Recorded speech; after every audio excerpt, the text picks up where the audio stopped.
As an undergraduate at the University of Delaware, I majored in brain science and philosophy. I was interested in toxicology and focused study on how psychedelics affect the nervous system. I recall that LSD attaches to synaptic reception sites, reducing the reuptake of serotonin. It seems that psychedelic compounds interrupt the flow of sensory data via the neurotransmitters, thus producing distortions in what information is brought into our awareness. Not long after graduating college, I met Ken Kesey at a Grateful Dead concert. About the same time, Nixon's war on drugs was getting into high gear with all of its racial, socioeconomic currents.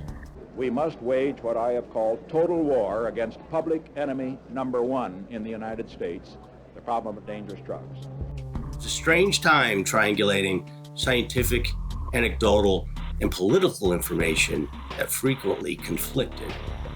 Since I could read the scientific literature to an extent and knew people who use substances, I developed a skepticism about the political propaganda of the time. This is drugs. This is your brain on drugs. Any questions? So is this your brain with a side of bacon and hash browns? The area of philosophy that interested me most was about consciousness. What is it? How does it work? Is what we experience reality or an interpreted version? So the prospect that a chemical is capable of altering one's consciousness has seemed an important data point to me.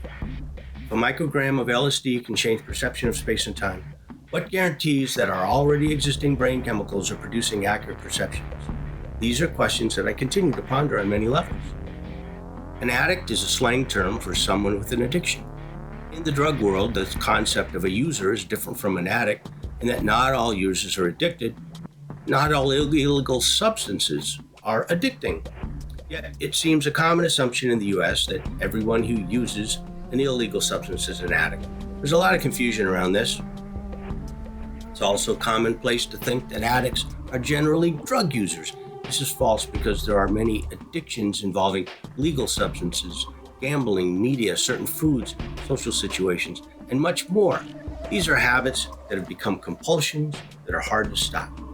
When the object of a habit emerges as a priority, overriding other values to the deficit of the individual and the people around them, we're dealing with addiction.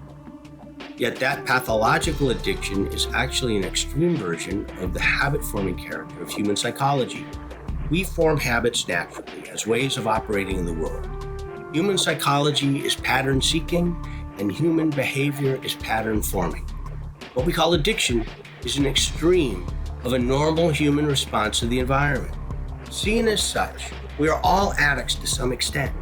From that point of view, the solution for pathological addicts is to substitute a benign habit for a harmful one. We need to learn to shape our addictive characters in positive ways.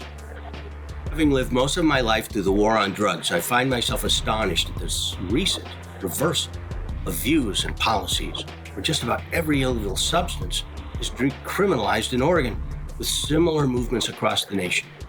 Even more surprising to me is the embracing of psychedelics, psilocybin, LSD, MDMA, ketamine, DMT as mental health therapeutics.